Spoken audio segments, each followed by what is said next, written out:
Hello and welcome to our Awakened Conversation for this evening. My name is Paul Hoyt. I'm pleased to be here with my special guest, Beatrice Bruno, to talk to you about the Awakened CEO system and the power that you have to be a great Awakened CEO at your business. Tonight, we're going to make this interactive as we can. So if you are on the line and an attendee in the live call, find a way to raise your hand and ask a question or two. We're first going to start out with a brief review of what it means to be an Awakened CEO. I'm going to offer some inspirational thoughts. Then we're going to turn to my guest, Beatrice Bruno, and find out all about her business and her journey of awakening and her journey of spirituality in this life. Then we're going to open it up to questions and discussions from anybody that's online, either online or on the telephone. I expect that this conversation will last from 45 to 60 minutes or so, unless we really get to going, but you typically about 45 or 60 minutes. So I invite you to sit back and enjoy the conversation. I want to start out with talking about what does it mean to be awakened. There are two different perspectives. The first perspective of the term awakened is the mental perspective. For the mental perspective, to awaken means to wake up from sleep, to be conscious, to be aware, to become alert, to be sharp and focused and clear. That's what I think it means to be mentally awakened. And to be spiritually awakened, to me, it means to have higher consciousness, to become enlightened, to become detached and observant, to be in the now, as Eckhart Tolle says, and to see your potential. And I think for me, it's just to be absolutely amazed at this incredible human experience. Being awakened, I think, is being part of the natural progress of the evolution of mankind. And I think our planet is becoming more conscious and more awakened and more aware all the time. We're exposed to so many more ideas and cultures than we ever had before. And I believe that we're experiencing a technology-fueled evolution and a technology-fueled awakening. When I was in college studying psychology, one of my favorite concepts was Maslow's hierarchy of needs that talked about how man first focuses on the physiological needs of getting air and food and water, and then on safety needs of getting shelter and being part of a community, and then longing for love and belonging, and then self-esteem, and then self-actualization. And to me, awakening, having higher consciousness, becoming an enlightened, detached, aware person is really the highest form of human expression. Being a great CEO means running a profitable, sustainable, and scalable business. And to me, scalable is optional, but profitable and sustainable are required in order for you to be a great CEO. Ups and downs are expected along the way, but long-term success, I think, is a fundamental requirement of being a great CEO. So an awakened CEO, then, is awake, aware, sharp, and clear. They optimize personal performance for themselves and for others. They're confident yet humble. They're respected for who they are, not just what they do. They acknowledge, respect, encourage, and support everyone, and they serve others by leadership and through example. An awakened CEO sets a clear vision for others to follow. They have a great team, and they collaborate well with that team. They run a smart business. They make tough choices. They plan and focus. They listen. They learn. They adapt at every point along the way and adjust their course based upon what the marketplace tells them to do. They guide, mentor, and coach everyone around them. And yes, they even care and love about the people that they work with, work for, and have the opportunity to form a partnership with. What an awakened CEO gets out of being an awakened CEO is great teamwork and collaboration, great loyalty of people who wouldn't want to work anywhere else but at the company they're at. They get a stronger business as a result, and I think great personal satisfaction too. You know, in my experience, awakening and business success come hand in hand, that we gain business savvy and wisdom at the same time. And as we grow the business grows us, and vice versa. In my experience, you can achieve a very high level of consciousness without living in a monastery, without being ordained, without going to India, by focusing your time and attention on your inner work day after day. And when you do get out of balance and find yourself in the shadows, you can return very, very quickly to a much higher state of consciousness. In my experience, you can have an enormous amount of peace, joy, strength, wisdom, and love in your life and build a profitable business at the same time. And I got to tell you, it feels great. The Awakened CEO system focuses on 3 areas of growth simultaneously: business growth, personal growth, and professional growth. And I urge each and every one of you listening to this call to find your formula, what works for you. What works for me is to focus 10 or 12 hours a day on business growth, 1 hour a day or so on professional growth, 1 hour a day on personal growth, and then maybe a couple of hours a day on what I call balancing activities, exercise, playing video games, watching a little TV, doing the things to just relax and enjoy life. I don't know what your formula is. I'm sure it will vary based upon your time and life circumstance. If you've got young kids at home, you may find that those family activities take up a good portion of your time. If you don't, and if you're just starting up a business, I've seen people work 14 or 15 hours a day. But whatever your formula is, I strongly encourage you to let it to include professional development and personal development along with your focus of time and attention on growing the business. While you're growing the business of your dreams, I invite you to play the Awakening game. The Awakening game to me is a game that simply says we find ways to be at our highest vibration every second of every day through frequent self-assessments and check-ins and focusing our time and attention on shifting our energy whenever we find ourselves a little bit out of balance.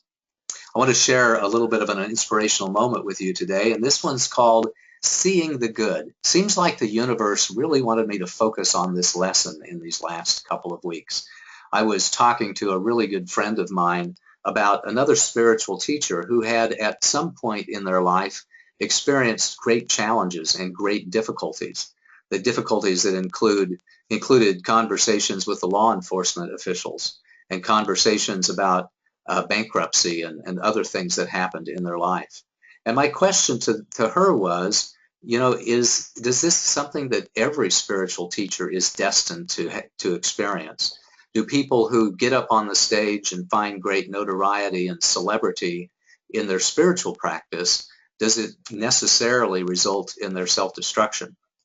And her comment was, no, it really doesn't. And by the way, I just focus on the tremendous good this person has done in the world. That really made me take pause. So I had spent some amount of time focusing on the challenges that this great teacher had and was totally missing the point. The point of them being out in the world was that they were doing everything they could to do good. And by focusing on the good in the way that they had helped thousands and tens of thousands or hundreds of thousands of people, it really helped me see them in a different light. I was on a conference call with another person just a few days later where they said that they were getting ready for a meeting with a client of theirs that they were really not looking forward to at all, that the client had been difficult to get along with, was high maintenance, that didn't have many good things to say at all about anybody or the service that they were providing.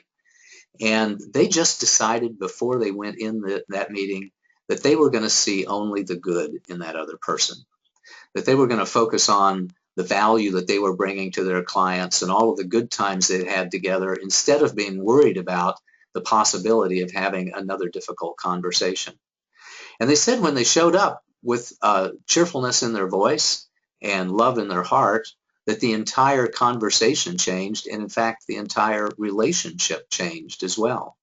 So in both cases, it seemed like I was being coached into seeing the good in other people a tremendous amount. Then just a few days later, I had a conversation with another person who said that they were having difficulty with interruptions. They had their day planned out and had a lot of things that they had to do, but they were getting constant interruptions with emails and phone calls and people tugging on their shirt sleeve, asking them questions about this and questions about that. And their coach had suggested to them that they practice seeing every interruption as an opportunity to help somebody, as an opportunity to do good, as an opportunity to be of service to somebody. And that seemed to go right along with being very, very positive and seeing the good in other people too, and focusing on the win-win in life. I read a book called Search Inside Yourself, which is a famous book inside the Google community, where one of the strong recommendations the author gives to everybody who reads the book is that you go into every single meeting focusing on how you can help that other person win in their life, win in their business, win in their personal life, win in every single area of their life.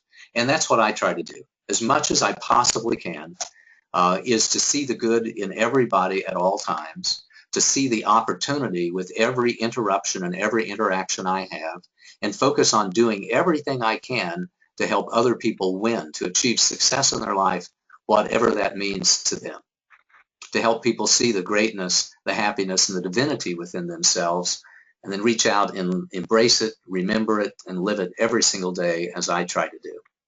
One of those very special people in my life is my twin sister from Colorado, who I want to turn to now, Beatrice Bruno.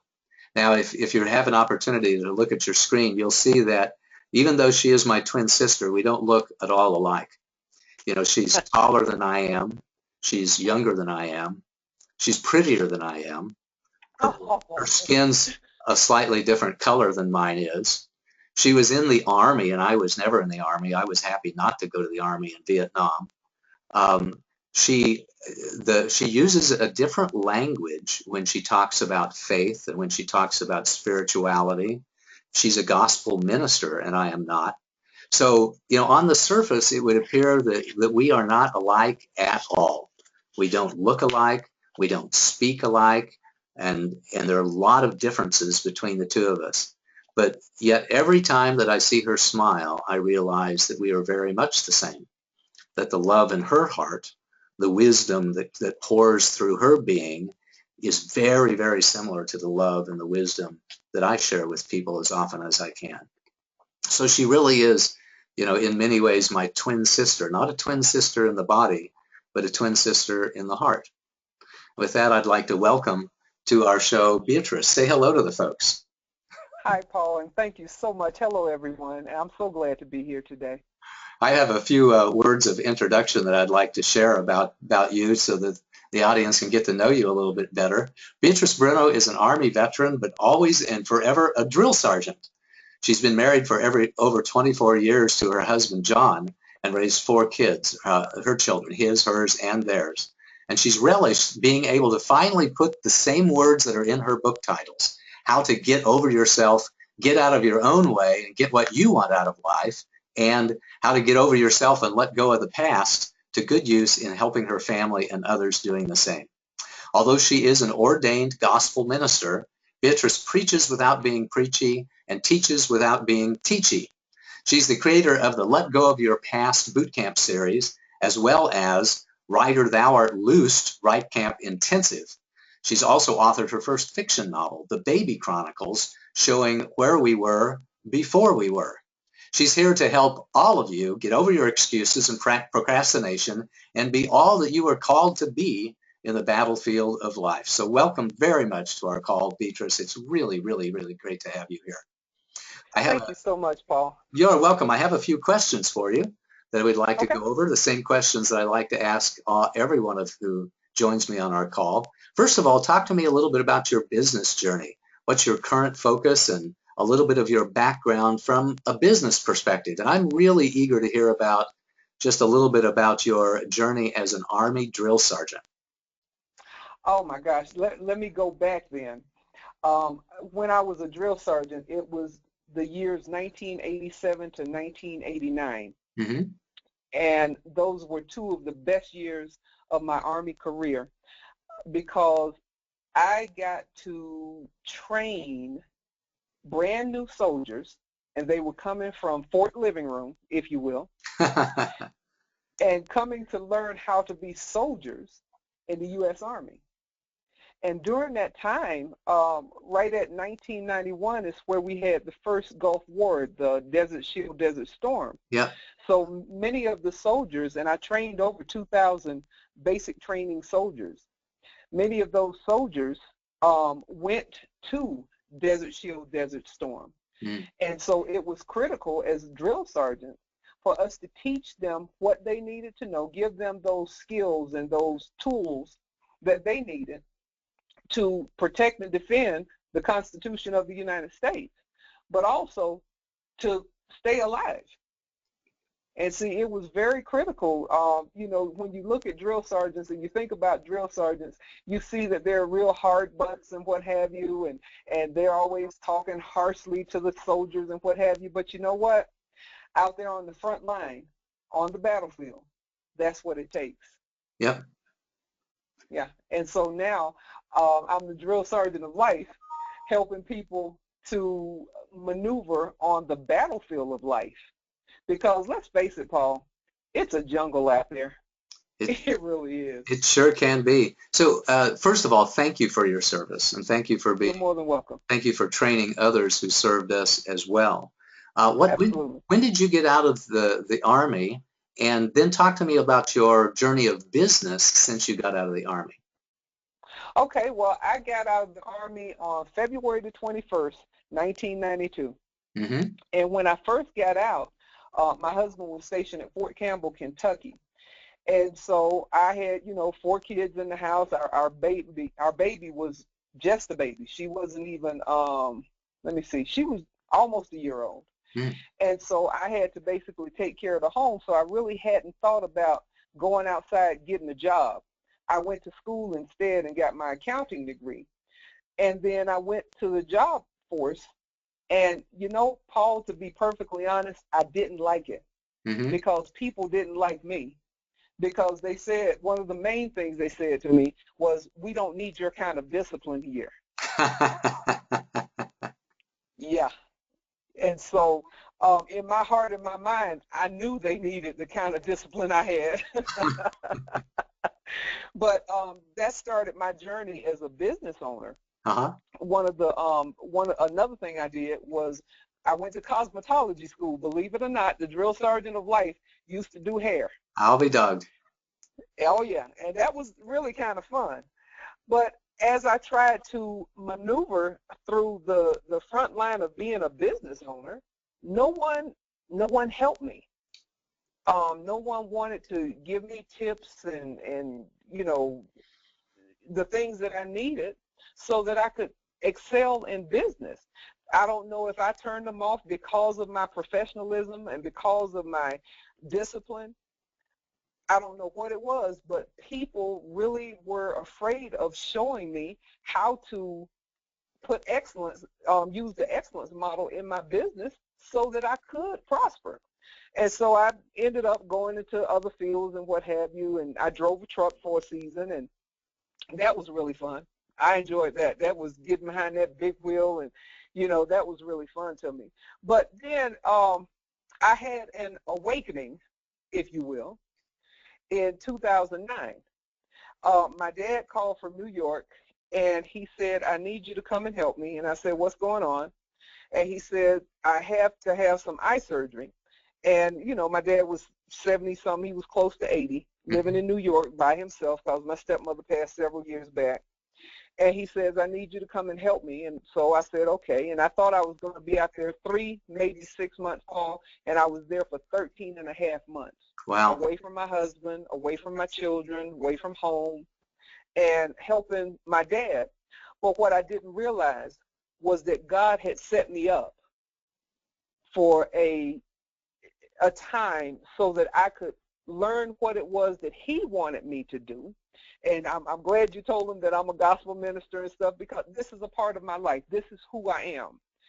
And so when God set me up for this time with my dad in New York, what he was doing was taking out all those old voices and all those mindsets that had been put in me from childhood that dictated whether I could do something or couldn't do something. Uh-huh.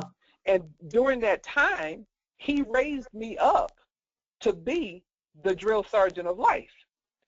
And so when I came back to Colorado in 2011, I was fully vested into the drill sergeant of life almost as soon as I stepped off the train, because I took Amtrak from New York to Denver. And when I stepped off the train, I knew that I was the drill sergeant of life. Within 3 months, I'm sorry, I take that back, within 5 months, I had written the first book that's up there on the screen, Order Chaos, How to Get Over Yourself, Get Out of Your Own Way, and Get What You Want Out of Life.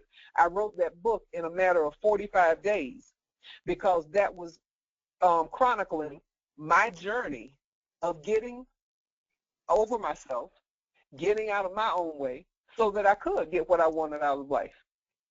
And then within the next 6 months, I wrote that second book, How to Get Over Yourself and Let Go of the Past, within 30, in a period of 30 days. And it just flowed out of me, Paul, because that's who I was. But then something happened. Someone, a voice, came to me and said to me, well, you know you won't make a lot of money by writing books. And you know what, Paul? I believed it. Uh-huh. And I stopped writing for a while and concentrated more on the speaking side of me. And so that was one of the first times in my life that I can say that I actually went backwards and let people talk me out of what I knew I was supposed to do. And so it's been a journey. I hope that's telling you a little bit about who I am. That is. So what is your current business, Beatrice? I know that I have this idea that you are a coach and a speaker, and tell the audience and the listeners what your current business is. Well, my current business model is the Drill Sergeant of Life, motivational, inspirational speaker, author, and coach. I do life coaching, but my passion is writing, and so I love to help people to get the books out of their heads and hearts and get them in book form so that other people can read what's in their hearts. Yep. I love that. I know I tell a lot of people, I invite people to have a conversation with you by saying, you know, we all know somebody who needs a swift kick in the backside. And if you know somebody like that, have them talk to Beatrice, because I know that you can step back into that drill sergeant mentality and frame of mind and tell somebody what they need to hear. Maybe they'll want to hear. Absolutely. That's, you know, I think that's one of the best things I like doing is stepping back into the drill sergeant mode and giving people that swift kick in the butt. Yep. To get off their do nothing so they can do something. I like that. Get off your do nothing. I haven't heard that phrase before. That's great. And you've been an entrepreneur now since like 1992 or 93? Well, yes, off and on. Yep. And I didn't really start pushing it until about 2009. I started my little publishing company, and I published a book for a youth. And that started my Heard Word publishing. Mm-hmm.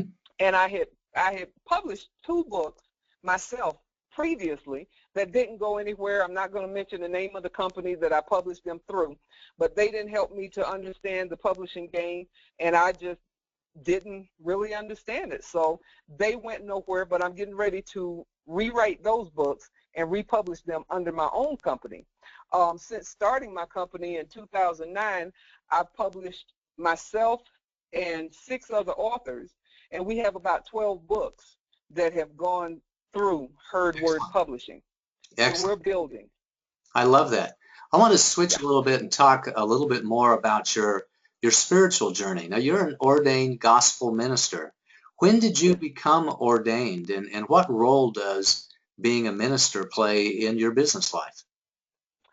Well, I was ordained in 1992, right after getting out of the military. Yep. And, you know, being ordained, being who I am in God, and preaching His Word, and finally understanding what His Word is saying, especially in today's age, that plays a great deal in who I am as the Drill Sergeant of Life.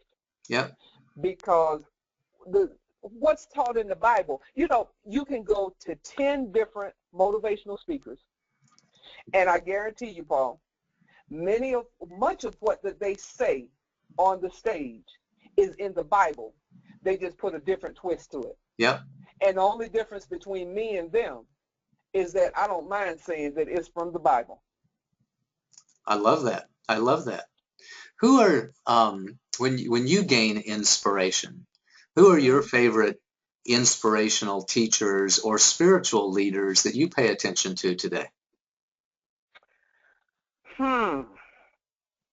Well, keeping it real with you, Paul. Yeah. One of my favorite characters in the Bible is the Apostle Paul. Because, see, you call me your twin sister. I kind of call him, well, it's the same name, Paul. He's kind of sort of my twin brother. Because he was the type of person that persecuted Christians before he met Jesus on the road to Emmaus. And when he finally met Jesus and finally understood who this Jesus person was, Paul got it. And he was able to change his life around.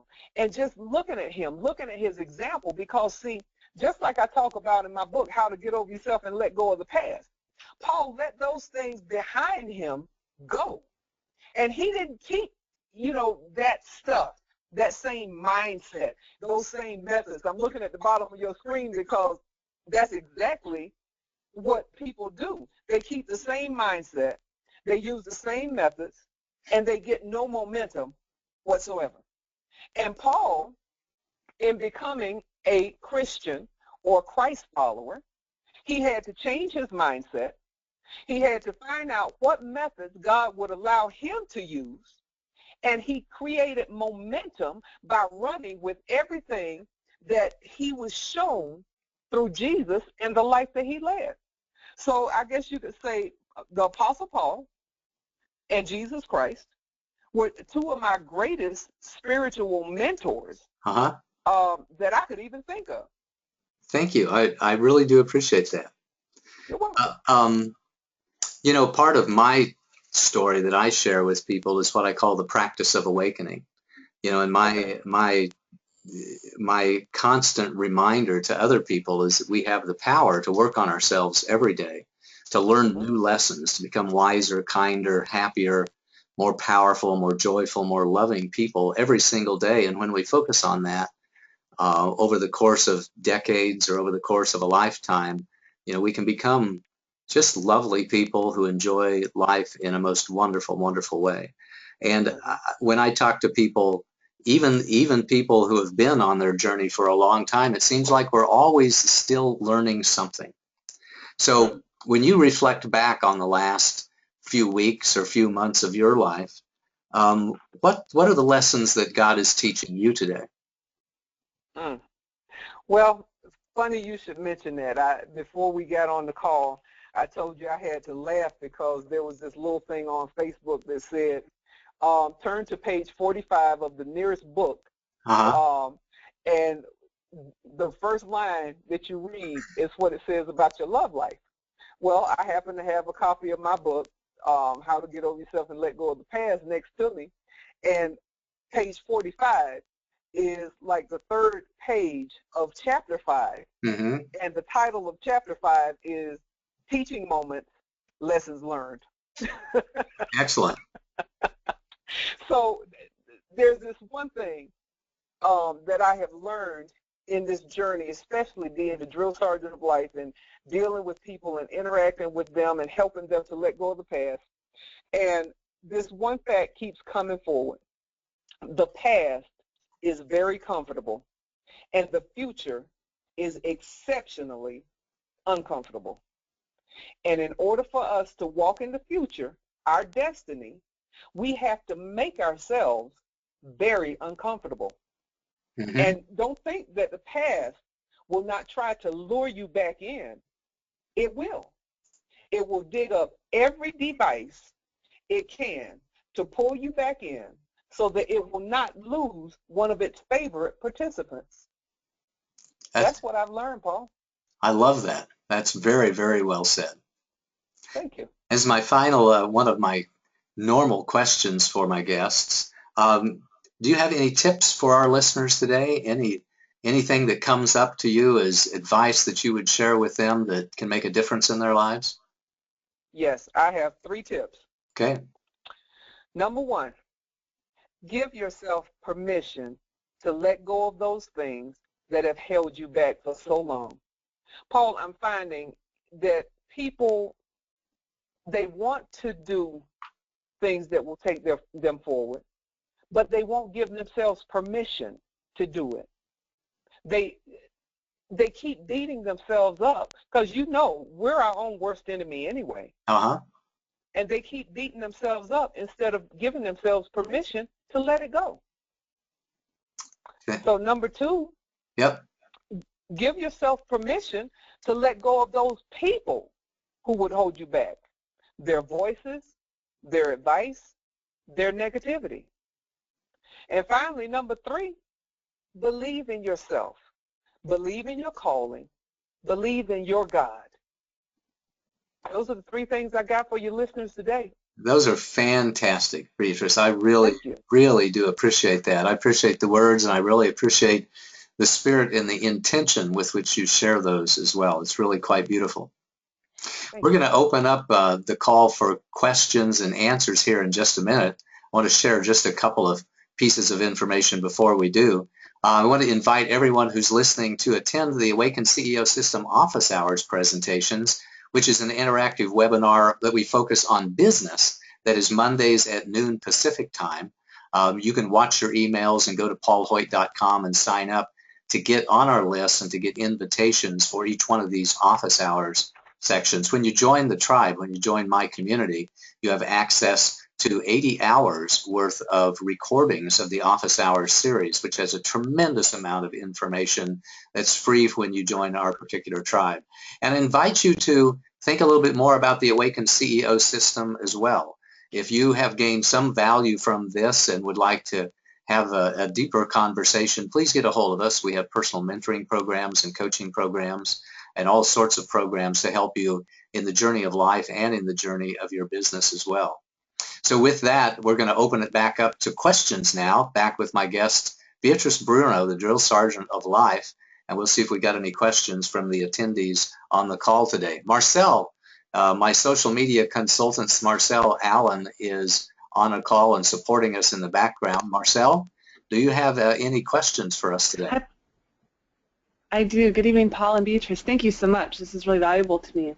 So here's a question for Beatrice. You talk about maneuvering the battlefield of life. So I get that. I've been there. And my question for you is, what do you see as your biggest opportunity for yourself and for other speakers right now that are maneuvering the battlefield? What is our greatest opportunity?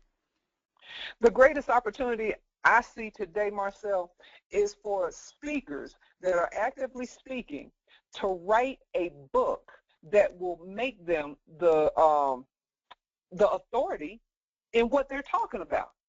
You see, and I'm the president of my Toastmasters Club, and I teach my Toastmasters that you need to have a book, because when you go for a speaking engagement, they're not looking for a business card. They want to know that you know what you're talking about. I like that.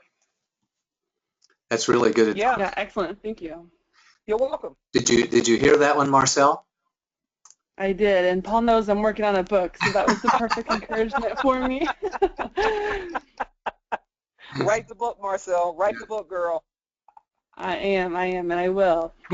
How about this question? So can you help me learn an easier way to get out of my own way? Oh, boy. Okay. Let me go to my first book on that, because I've got some tips for folks, and I call them the 7 life-changing tips on how to get over yourself, get out of your own way so you can get what you want out of life. And number 1 is move from crappy, make it snappy so you can be happy. Okay? That's just bottom line. Number 2. Wait a minute. I want to hear that one again. That was move away from crappy and make it snappy. Move from crappy. Yes, move from crappy, make it snappy so you can be happy. I like that. Number 2 is step into your purpose. You know, stop looking at what everybody else is doing. What is your purpose? What were you created to do? Number 3, dig up and destroy the root of your excuses. Okay, Marcel, is this good for you? Absolutely. I love the crappy to snappy to happy. That was good too. Well, dig up and and destroy excuses. I use crappy, snappy, and happy as acronyms. I love dealing with acronyms. And I've got acronyms for crappy, happy, and snappy. Let me see if I can find it real quick for you. The crappy is, oh gosh, you know what? I'm going to email it to Paul, and he can put it out there for y'all. Great. Because that's in my first book, How to Get Over Yourself, Get Out of Your Own Way, and Get What You Want Out of Life. So number 4, and these are the drill sergeant of life tips. Number 4, have faith and believe in you. Number 5, separate yourself from unbelievers. Number 6, focus. And I use that as an acronym for fixed on your calling, experience unusual and undeniable success. And number 7, reach for the stars, even if you have to tiptoe. I like that. Good. I like that. Very, very good questions. I'm going to take just a second and answer that in my own way as well. And I would focus on taking little steps.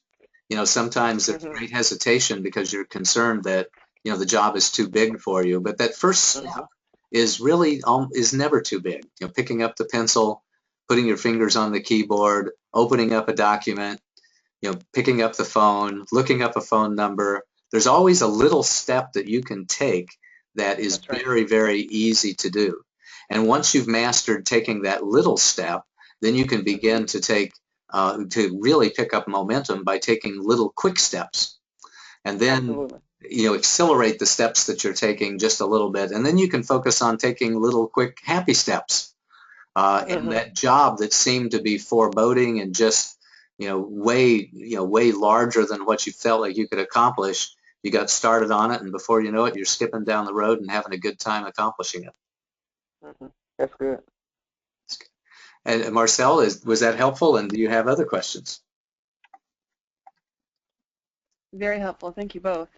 How about this question? This one's for both of you as well. Okay. So how disciplined are you with developing and deploying your dreams and your vision for your business? How disciplined are you with developing and deploying your dreams? Beatrice, I'll let you handle that one at first. Then I'll take a stab at it if you like. Okay. Every day when I get up, I have to decide if what I'm doing is going to take me closer to my vision for my life or is pulling me away from. In doing that, I have had to let some appointments go. I've had to let some people go, because if I'm not moving toward my goals, toward my vision, then I don't need to be doing that.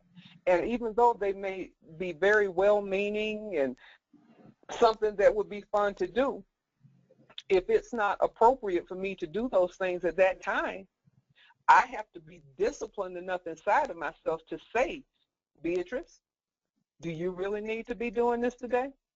Or do you need to go in this other direction that's actually going to take you somewhere today? Go ahead, Paul. I think that discipline is a core competency, you know, for success in business and success in many, many other areas of life too.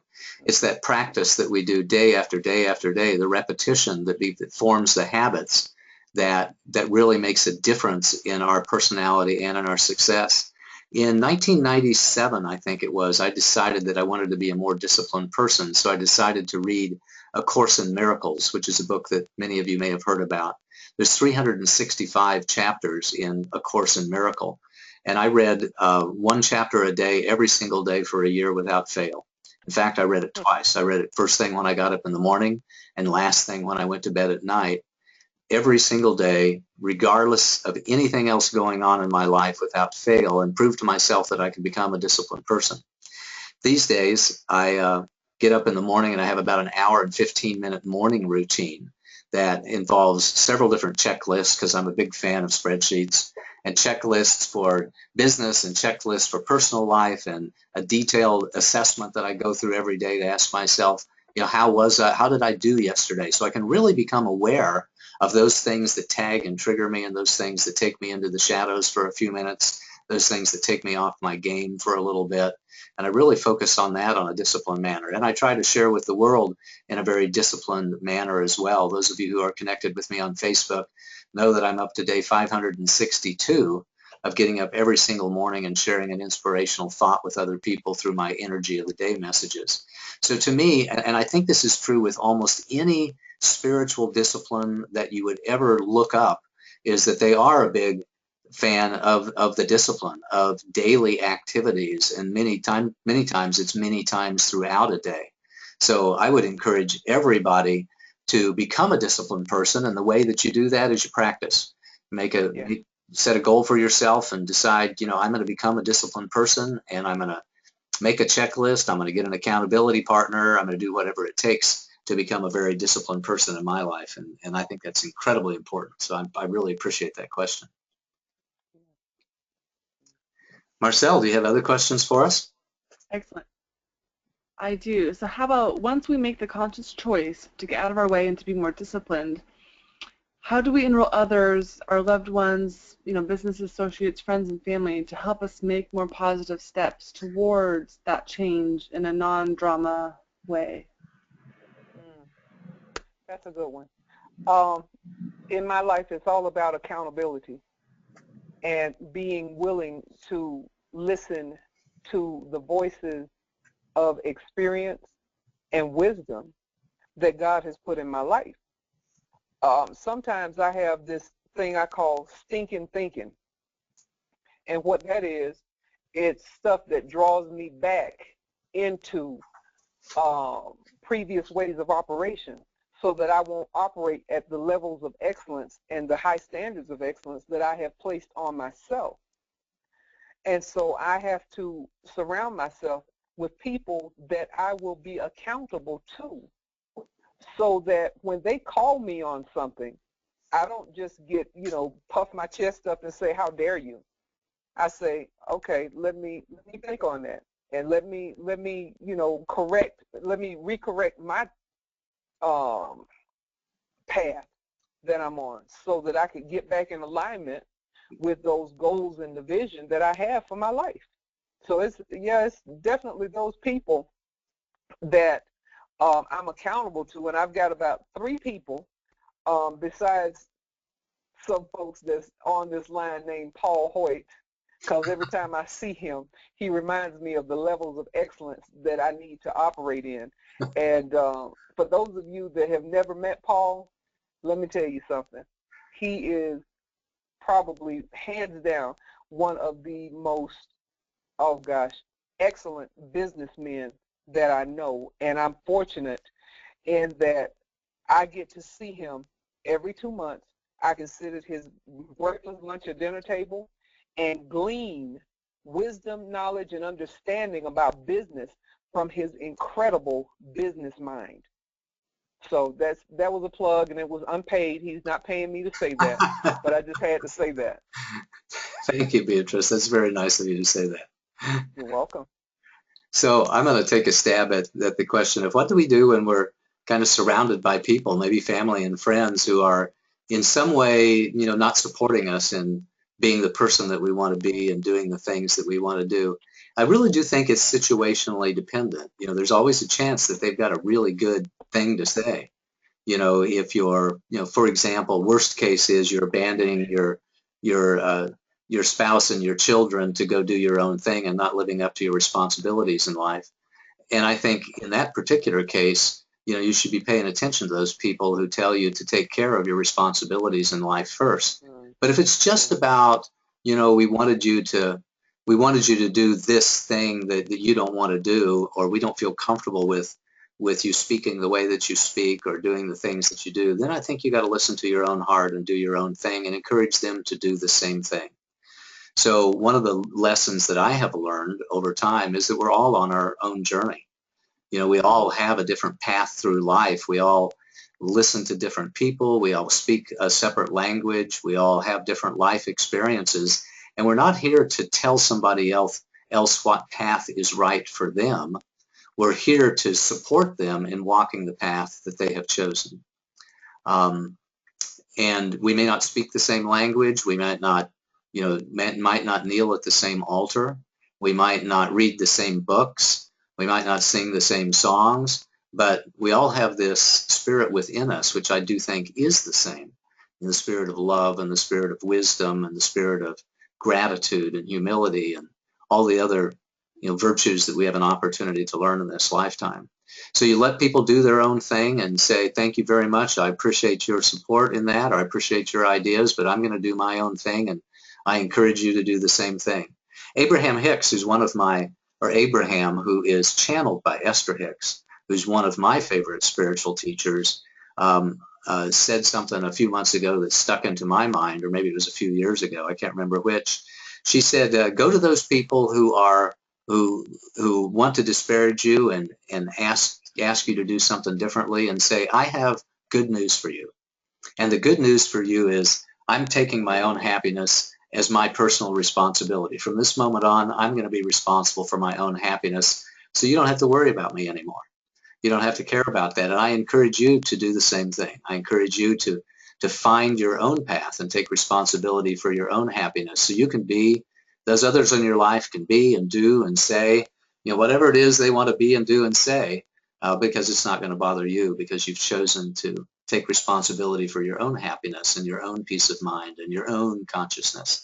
So if we all just took responsibility for ourselves and then helped each other take responsibility and helped each other walk their path, whatever that path is they choose for themselves, there wouldn't be near the conflict and hassle in the world of me trying to tell you what's right for you and you trying to tell me what's right for me. And I think we'd all be much more supportive and collaborative with each other. So thank you for the chance to answer that question. I think I see somebody with their hand up here. I'm going to see if I'm going to take James Ivano off of mute and invite you to say hello to us and ask a question or make a comment if you'd like. James, are you with us? Yeah, Paul, thank you. Yeah, it was almost, I guess it was touched on a little bit, but I wanted to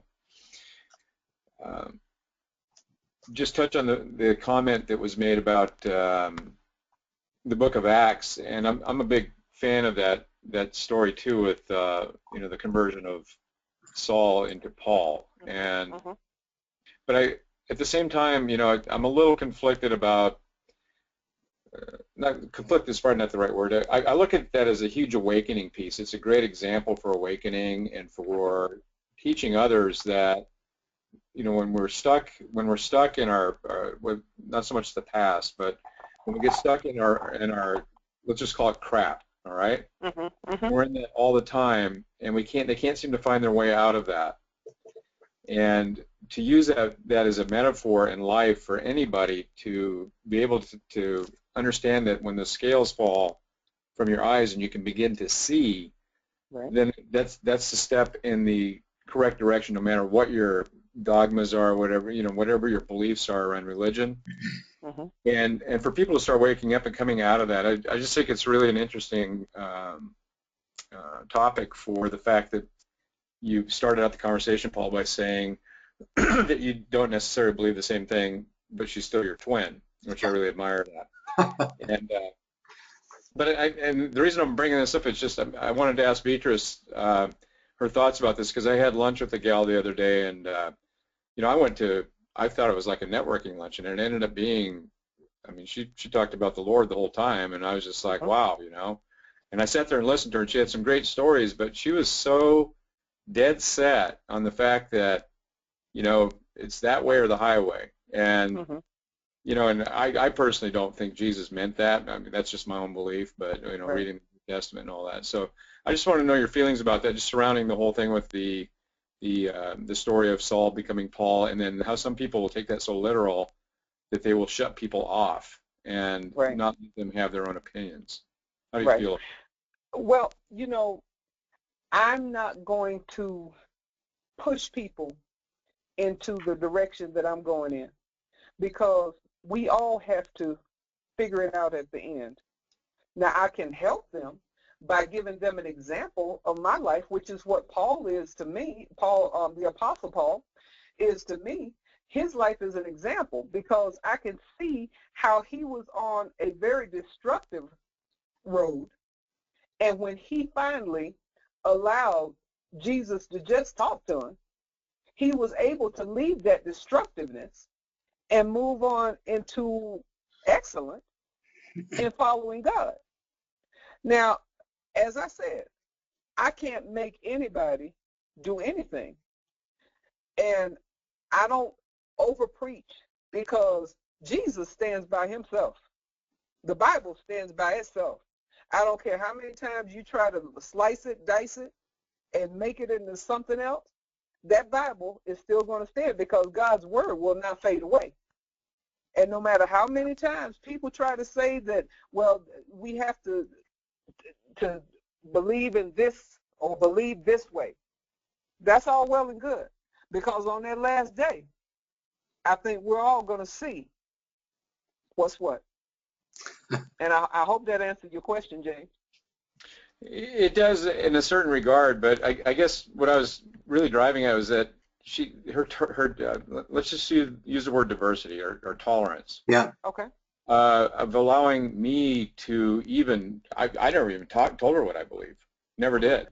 Mm-hmm. And it was just amazing to me how convicted she was in that, and that was it, you know. And she's a sweet woman. Believe me, I'm not criticizing her, but it's almost like the antithesis of somebody that is a radical terrorist that believes so rigidly about what they believe that they're willing to cause mayhem.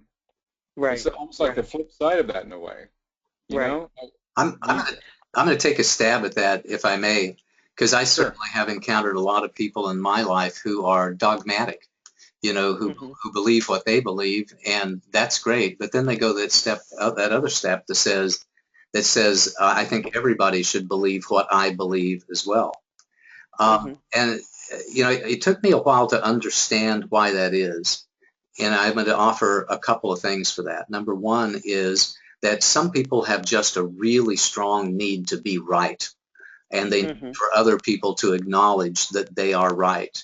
And to me, that's a sign of fear and weakness on the inside when we try to push our agenda on other people and want to be acknowledged for being correct. That really comes from, you know, early childhood conditioning, and it comes from, you know, it comes from wanting to score 100% on the tests in school. It comes from wanting to have the right answer. It comes probably from a very strict background where there were no gray areas, and it was, you know, alternate opinions and beliefs and perspectives weren't very much tolerated. You know, and it really comes from that. When I look on people who have a really strong need for other people to recognize that they are right, I really realize that they have, you know, a few more steps to go on their journey. I certainly was there for a long, long time. I needed to be right and needed to have other people, you know, believe that I was right. But the wiser I become, and the more humble and loving and kind and compassionate I become, the more I feel confident in my own truth as being right for me.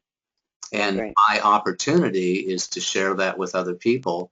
And if it helps somebody else find their own truth, or if they agree with me, that's great. But you know, my personal sense of self-worth and my personal sense of comfort and safety doesn't depend on somebody else agreeing with me.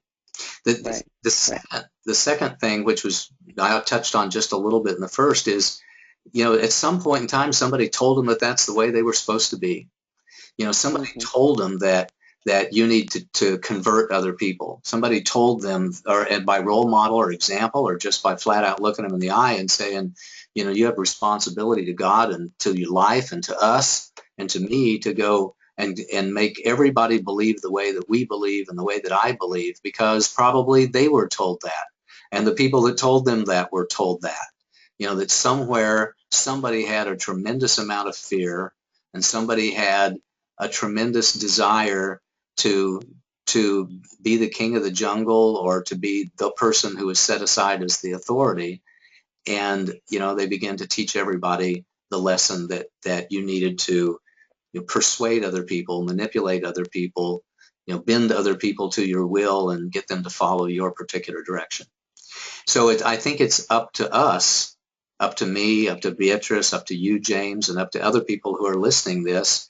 If you don't believe that that's true, then, you know, share a different pattern. And I certainly share mine. My pattern is, you know, believe what you choose to believe. We all learn different lessons, and we learn them in different sequences. And I think if we continue to learn the lessons in life, eventually we kind of end up all at the same place, even though we may have taken a much different path to get there.